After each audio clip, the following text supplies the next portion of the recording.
It's high time that we awake from our sleep. The scripture says, prepare to meet thy God. Are you prepared?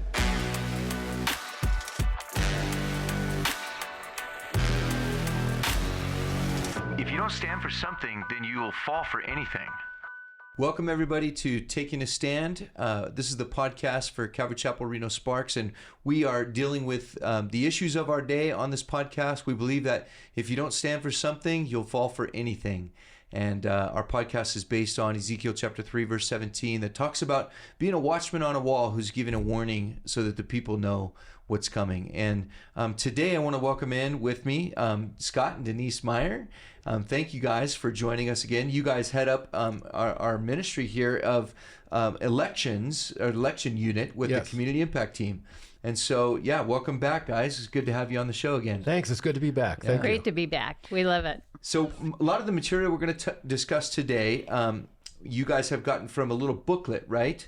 Called The Christian Voter. Is that correct? And that booklet talks about reasons why Christians should be voting and exercising our obligation, right, to get out and to vote. And so tell us a little bit about that booklet and what's on your heart for this show today. Yeah. So in the booklet, it tells Christians you should be out there voting. Our country has slowly deteriorated because we as Christians have just not paid attention, and we always thought that somebody else is going to take care of it, and it's just not how it is. And we see in our school boards, our city council, our commissions, that a lot of times they undermine the Christian faith and what we believe and how they address us. I just wanted to mention, in addition to that little booklet, we also found this one from Craig Huey, and we found this under Salt and Light,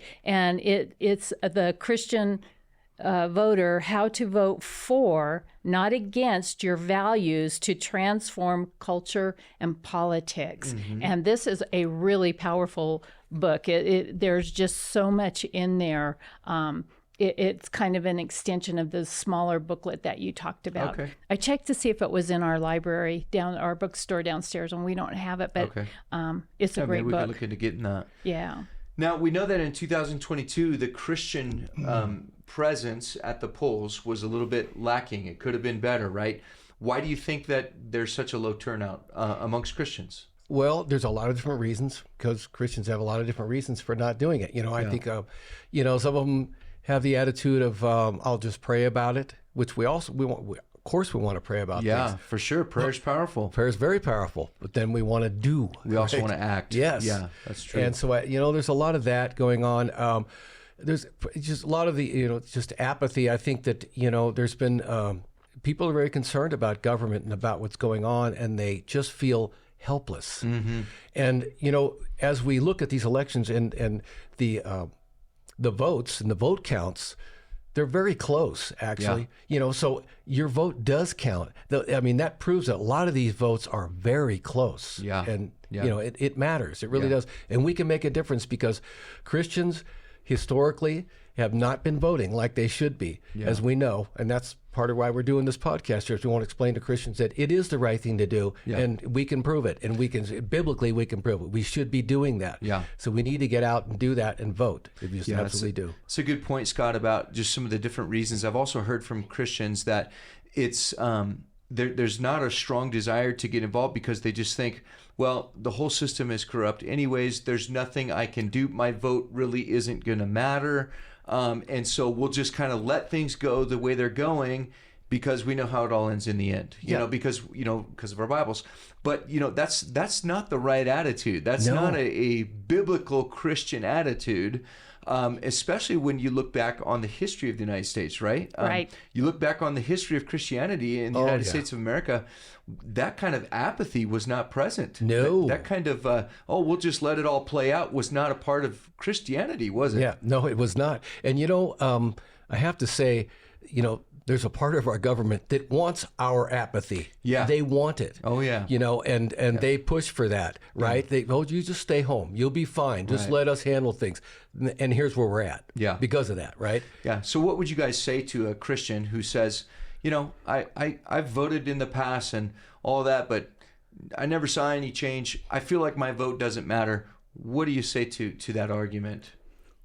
I say, if you're one person and you think your vote doesn't matter, we know several people who have lost elections by 300-400 people. Yeah. And that's very telling. And I think that and Chuck Huey says this, it's a myth that Christians shouldn't vote. This country was built on the Christian faith. Yeah. It's up to us Yeah. to continue and follow what our forefathers said. And we have a biblical, where's that biblical, Scott? Well, I have something that'll speak right to that. Okay. Yeah. And he's have a little quote here. I'll just read. Now more than ever, our country needs men and women of faith to carry the torch of freedom and stand for what is right. It is time for Christians to do our part and vote. A few of the qualifications the Bible outlines for leaders are that they will be, this is a quote, able men such as fear God, men of truth, hating covetousness. That's Exodus 18:21. Okay. Yeah. As Denise was saying, I mean, it's really important for us to get out and vote. There's a lot of people, like I said, that don't want us to, and we can make a difference. We really can. And isn't the Bible filled with stories of how one man or one woman changes everything? Oh, yeah. And I mean, you look at the story of Jonathan and his armor bearer, and those two guys alone ran up a hill and took on the Philistine army, and they routed them, because God was with them. And then, you think about the story of Jael. She pounded the tent peg into the general's temple and took him out and killed him, and just totally destroyed their effort to take over Israel. So there's a lot of things in the Bible that show us that one person matters. And, Absolutely. If you look at the genealogies in the Bible where God records the names of the people that are in the Bible, God cares about people, and people make a difference. And so, I think you're right. One person, and I even heard of an election in a small county somewhere in the Midwest. I think it might have been in Iowa. And there was one man who was running for an office. It was a local office. And they figured out afterwards that if he would have showed up to vote for himself, he would have won the election. Oh my God! But because he didn't vote, the guy didn't even show up to vote for himself, and it was one vote that cost him the entire election. That's a great example. So you great never example. know. Okay, Oh yeah. my gosh! Know. And I think what you guys are wanting to encourage people to do is that Christians would get out there and vote, because we can together, especially working together, we can make our voice heard through the vote. Absolutely. And the CI team, we're going to be helping throughout this process as far as helping educate people on who's running for office. Right. We're going to be doing that. I know it's out of what we're talking about, but we are going to be doing that down the road to help people, because a lot of people don't know, well, who do I vote for? They don't have time to investigate. Yes. We're going to do some of that work for them. That is so nice. Especially when it's a nonpartisan. Yeah. Yeah. That's going to be so helpful, because a lot of times we just don't know. Okay, there's a list of names. We don't know any of these people. Right. We don't know what their And background is. we've been there. We've been there ourselves, where people had been calling us and going, hey, do you know about this person? And we're looking at them and going, gosh, I haven't even heard their name. Well, especially these down ballot candidates, library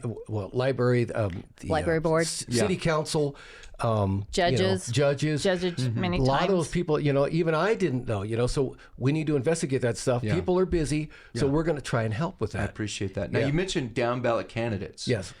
Explain what a down ballot candidate is for everybody, and why are they so important? Down ballot candidates are those candidates that are basically below the federal. Okay. So, you have your president, you have your U.S. senator, your U.S. assembly. But when it comes to your city council, your county commissioner, the school board, the judges, those are the down ballots. And a lot of times people will just vote the federal, and the other ones just they don't even bother because they don't know their names. And those are the people that actually make the difference. Your local politics is where you need to build. You don't go from the top down. You get from the bottom up. Start local. Local politics is where we lost things. That's where it happened. See, they can do it quietly in these local races. That's how they being, the other side, took things over, is quietly on the down ballot stuff. Okay. That's how they did it. And so the down ballot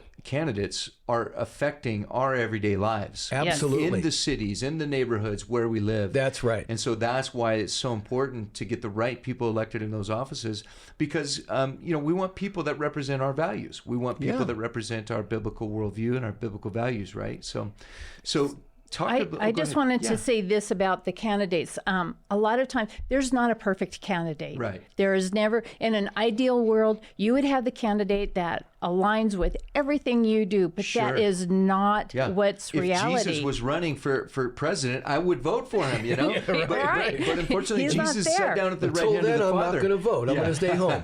But in this book, The Christian Voter, Craig Huey has a great example of you try to vote for the person who is going to strategically limit evil. So, they may not align with everything of your world ballot, but that's the best one to take. And I think that a lot of times that's why Christians don't vote. Well, they don't align with anything that I align with, but you have to slowly get the right person in. Yeah, because we're not going to flip this back in one election anyhow, and that's how you do it. It's going to be a slow process because it was a slow process losing things. Yes, it's going to be a slow process. We fell getting it asleep back. at the wheel. We did. We got to wake up and we got to do the work now to gain back the ground that we lost. Yes. You guys are bringing up a great issue, though, Denise, especially about, you're getting into the ethics behind voting, and as Christians, there's a Christian ethic to what we do. And I always try to explain this to people that, we don't look at this as if, there's no candidate that aligns with my values, I'm not voting. No, you got to look at the candidates, find the one that most aligns to your values, and then you vote for them.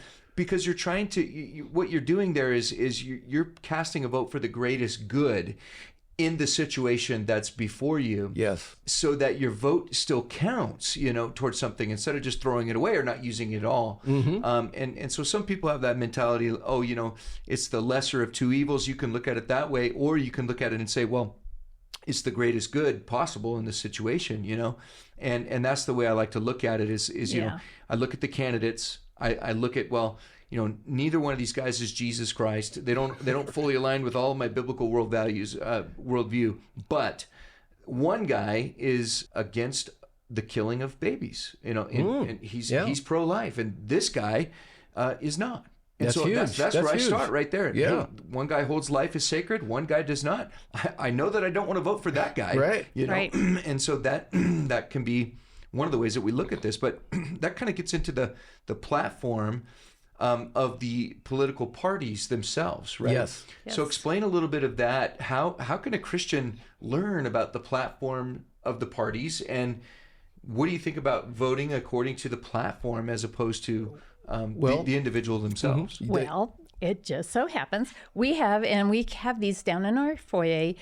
It's just a little flyer that tells you which United States do you prefer, and it has what the Republicans stand for and what the Democrats. So it gives you both sides. Okay. And we also have it in Spanish. Cool. So it's both English and Spanish, and people can look at that and determine, is this what I believe or is this what I believe? So they can read those and they can decide, okay, well, this aligns with my values or this doesn't, and they can see it for themselves. Right. And you know what else I think about this? I'm sorry, I didn't mean Go to ahead. interrupt. But another thing I think about this, which is great, is that the younger kids who don't even know what they are, they don't know what they believe, this helps them. It really does. Because you read this, and I look at it, and I say, you're going to help somebody figure out what they are. Once they read this, they'll know what they are. I think they will. Yeah. So, and there's a lot of the younger kids out there that don't really know yet. They're just formulating their ideas and opinions and stuff, Sure, yeah. And just a little side note, we did go and speak to our younger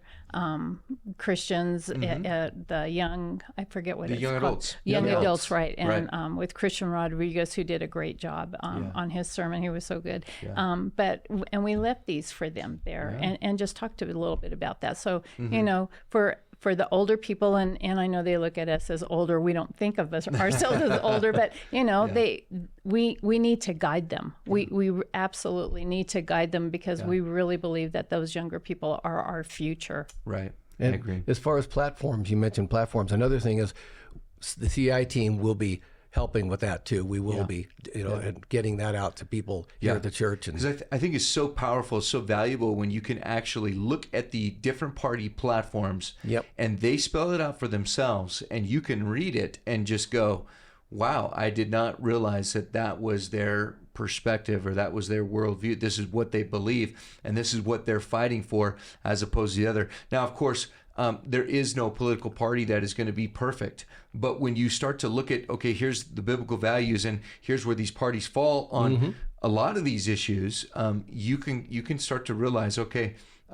this is, one way is leading to conserving traditional values and conserving good principles and ideas. Another one is leading us towards, throwing all those traditional ideas away and all of those conservative principles away. Yeah. And so it's important that voters, especially Christians, educate ourselves for the vote today, and we get out and we put feet to our faith and we get out to the polls and we make our voices heard because one person can make a difference. Absolutely. Speaking of the polls, the caucus is coming up, right, Denise? Yes, on Thursday. I was just going to say that the response to people, and especially from you promoting it on the caucus, so the people that have come and asked questions, phone calls. I've gotten a lot of phone calls of people that have just have questions about it. The response has been wonderful. It's very encouraging that people want to be involved. And I just have to say, don't be afraid to be involved. That's what we need to do. I mean, our forefathers did that. Yeah. They gave up their fortunes, their lives to make sure that we had a country based on biblical values, and that's what we need to return to. Yeah, I love that exhortation. I think it's right on. So folks, if you're listening, don't be shy. Get involved. Find a way to get involved, even if it's just getting out there and voting. We need to get out and vote our values. So thanks for tuning in. God bless you guys. You've been listening to Taking a Stand with Pastor Phil McKay. If you enjoyed the podcast, please subscribe, like, and share. Also, you can follow us on social media, and for more content, visit calvaryreno.org/takingastand. Visit calvaryreno.org to learn more about our church. And if you have a question, please email it to info@calvarychapelreno.org. And remember, if you don't stand for something, you will fall for anything.